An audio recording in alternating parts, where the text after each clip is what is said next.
Hi friends, thanks for joining me. It's Morag here and today I am using the April 2024 kits to create a pretty scrapbook layout. And as you can see in the kits, they are jam-packed full of goodies. And also I'll be using this metal die for a film strip die which is available in the shop this month. Now I have to say I am a sucker for pretty pattern papers, and you'll find in the April kits I actually like the B-sides because I can't resist tiny little patterns, and the colours are just so delicious and pretty. So to get more pattern on my paper, on my layout, I'm going to use 3 papers. And I'm going to scrap this photo of a lunch I recently had with some friends. So it really deserves some pretty papers and pretty flowers and so on. So my plan is to layer those 2 papers in front, and they are called Happiness Is and Due Diligence. And just to add a little bit of texture, you saw that I ripped the bottom of the paper with a tearing ruler, and that just gives it a pretty edge. But you could use a border punch instead if you wanted to. Now, I absolutely adore this striped paper. It's kind of like a periwinkle blue, I'd guess. And this paper is called We Call This Home. And just so I don't waste too much of it, I just tore a strip off and I'll just mount that underneath. Just so I can see more of the coming and going paper. I'm using that as a kind of a bit of a mat for the pink one. So I do like to curl up my edges and distress the edges if possible. And it's going to be a really kind of straightforward layout, I'm guessing. I've just really like to see the pattern papers, so I didn't want to cover those all up unnecessarily. So in the main kit this month, you also get these fabric border strips, which are just so pretty. And although you could make these with pattern paper, of course, and a border punch, I do like the texture that you get with the fabric borders. And they are self-adhesive, which makes them super simple to use too. And my plan is to create a kind of a shelf for my photo and embellishments. And I really love those 2 scallop borders. Colours are just divine. And so I'm going to be layering some die cuts. And these are the die cuts from the main kit. I'm just going to pick out a selection. There are so many to choose from every month, it is hard to use them all.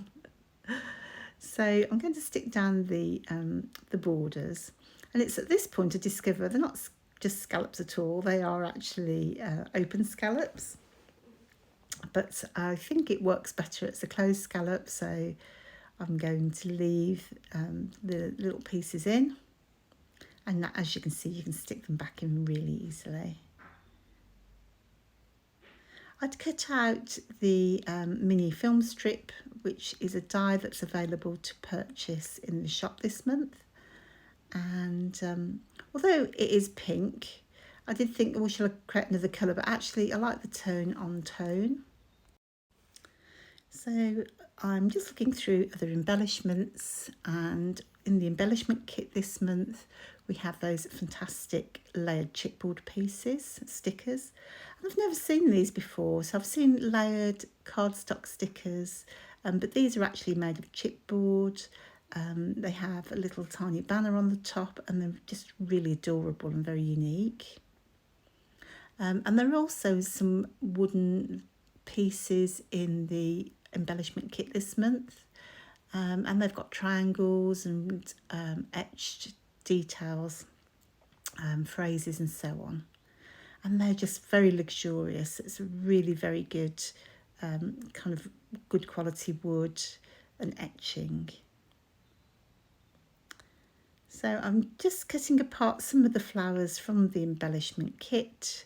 A lot of them come in clusters, and I just wanted to arrange them so they suit my layout. So it's a good idea to cut them apart if you need to, because quite often you can't see the base underneath anyway because you've put something on top of it, or in my case that's what I do a lot.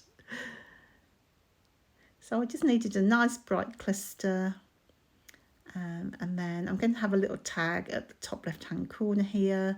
And so from a design point of view, I think in my head I've got a little cluster from the left that goes diagonally down to the big cluster.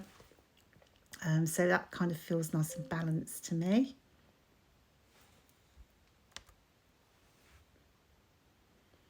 And I'm going to use one of those layered chipboard pieces from the embellishment kit. So they are absolutely gorgeous. And I found one of those butterflies. I think that is from the main kit. And then I want to have something in that tag, a piece of twine, a bit of ribbon. So I'm I found some seam binding, and I couldn't decide what colour that I thought was pink, actually looked like a lilac colour. So I'm going to try some different colours. And I've wet them just so they become a little bit more vintage. And when you screw them up, they remain all crinkly. And so, but you do need to leave them to dry before using them. So I'll carry on embellishing while those are drying. I'm just picking out some more flowers and attaching those butterflies. So I'm going to repeat the butterflies so they look like they're fluttering up the page, and I think that repetition really helps to make your layout a little more interesting, because your eye is going to follow around repeating patterns and repeating elements. So those fantastic puffy stickers are from the embellishment kit too. So I'm just going to tuck a few of those in, which are really pretty. And I think this is when you get to this point, you're really adding that extra detail, and I think that's where I don't know, it just looks kind of more luxurious. So that is the final result. I added that ribbon, and I added a few more little details such as the wooden words and the journal piece there, and also added a few more die cuts. I really hope that you like this design, and I'd love to see your version of this in the group. So do be sure to share those with us. Don't forget to subscribe so you never miss out on all the lovely inspiration from the team. And I'll see you on the next video. Take care now. Bye.